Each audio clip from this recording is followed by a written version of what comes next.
SBI देश का सबसे बड़ा पब्लिक सेक्टर बैंक है। क्या अदानी ग्रुप को बचाने के लिए एलआईसी और एसबीआई को ऑर्डर दिया गया? एलआईसी ने खतरों से भरे अदानी ग्रुप को इतना बड़ा एलोकेशन क्यों किया? प्राइवेट फंड मैनेजर्स जो ज्यादा रिस्क लेते हैं उन्होंने भी ये नहीं किया। जब इन बातों से पर्दा उठेगा तो पता चलेगा कि उनके फायदे में न सिर्फ आपका लेकिन देश का कितना बड़ा नुकसान हुआ। गौतम अडानी पर बड़े कर्जे बकाया है। एक अनुमान के अनुसार वित्त वर्ष 2022 में अडानी ग्रुप के कुल 2 लाख करोड़ के कर्जे में से लगभग 70,000 से 80,000 करोड़ सिर्फ बैंकों से लिया लोन है। इसमें सबसे ज्यादा 27,000 करोड़ रुपए की देनदारी एसबीआई की है, 5,500 करोड़ रुपए बैंक ऑफ बड़ौदा का लोन और एलआईसी का अडानी ग्रुप के डेट और इक्विटी में 36,474.78 करोड़ रुपए का एक्सपोजर है। मित्रकाल में उठाए इस कदम ने अब आम भारतीयों के भविष्य को जोखिम में डाल दिया है। एसबीआई देश का सबसे बड़ा पब्लिक सेक्टर बैंक है जिसमें आपकी मेहनत की कमाई और आपके परिवार और आपके बच्चों के भविष्य के लिए जमा की हुई सेविंग्स रखी हुई है। अब सवाल ये उठता है कि इन बैंकों में रखे हुए पैसे जो आपके पैसे हैं उनको खतरे में कौन डाल रहा है?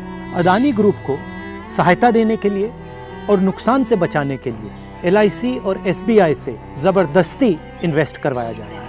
आप जो दिन रात एक करके अपना घर परिवार चलाते हो, जो ईमानदारी और मेहनत करके कमाते हो, आप जो एलआईसी और एसबीआई में अपना पैसा रखते हो, क्या आप अपने बच्चों के भविष्य को खतरे में डालना चाहते हैं?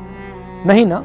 तो मेरा सवाल आपसे है, अदानी के नुकसान को भरने के लिए आपके पैसे क्यों लगाए जा रहे हैं? दिसंबर की शुरुआत में 3 प्रमुख ग्लोबल फाइनेंशियल इंस्टीट्यूशंस ने एसबीआई को ऑस्ट्रेलिया में अडानी ग्रुप की कंट्रोवर्शियल कारमाइकल कोल माइन के लिए लोन देने के खिलाफ चेतावनी दी थी। न्यूज एजेंसी IANS के अनुसार नवंबर 2020 में एसबीआई अडानी ग्रुप को 5,000 करोड़ रुपए का ऋण देने के लिए तैयार था।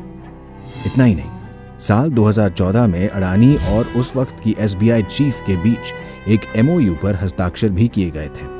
एसबीआई के चीफ आपके पैसे को सुरक्षित कर रहे हैं या फिर अदानी के बिजनेस को? भारत की सबसे बड़ी सार्वजनिक बीमा कंपनी एलआईसी का अडानी समूह में पूरे बीमा इंडस्ट्री के कुल निवेश का 98% से अधिक हिस्सा है।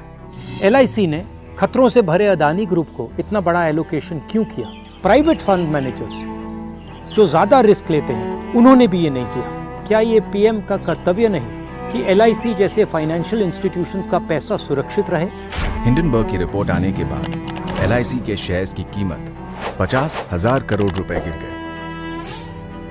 क्या पीएम 24 जनवरी 2023 के बाद अदानी में निवेश से एलआईसी को हुए असली नुकसान की सच्चाई बताएंगे? एलआईसी के इन्वेस्टमेंट के बाद घबराए हुए अदानी की रिटेल इन्वेस्टर्स की परेशानियों को कम करने के लिए पीएम क्या कर रहे हैं? ये कोई रहस्य नहीं है कि अडानी ग्रुप ने शेल कंपनियों के एक विशाल चक्रव्यूह का इस्तेमाल करके सामूहिक रूप से अडानी की सार्वजनिक लिस्टेड और प्राइवेट कंपनियों में अरबों डॉलर्स का लेन देन किया और ये अपने व्यापार की साफ जानकारी दिए बिना किया गया है। अदानी ग्रुप के खिलाफ फ्रॉड, मनी लॉन्ड्रिंग, शेल कंपनियों का उपयोग करने के आरोप लंबे समय से लगते आ रहे हैं। 4 इन्वेस्टिगेशंस हुए हैं, इनमें से एक सेबी ने किया। इन शेल कंपनियों के पीछे कौन है? जब मार्केट में अदानी ग्रुप की शेयर की कीमत उनके इशू वैल्यू से भी नीचे गिर रही थी, फिर भी एलआईसी और एसबीआई ने एफपीओ में पैसा निवेश किया। क्या अदानी ग्रुप को बचाने के लिए एलआईसी और एसबीआई को ऑर्डर दिया गया? किसके कहने? जरा सोचिए, इन कंपनियों में लगा सारा पैसा आपकी मेहनत की कमाई है। ये कंपनियां डूबी तो आपका पैसा भी डूबा, यानी अडानी नहीं, यहां आपका पैसा दांव पर लगा है। सत्ता में बैठे लोगों को आखिर किसने ये अधिकार दिया? हम इसका जवाब लेकर रहेंगे। जब इन बातों से पर्दा उठेगा तो पता चलेगा कि उनके फायदे में न सिर्फ आपका लेकिन देश का कितना बड़ा नुकसान हुआ है।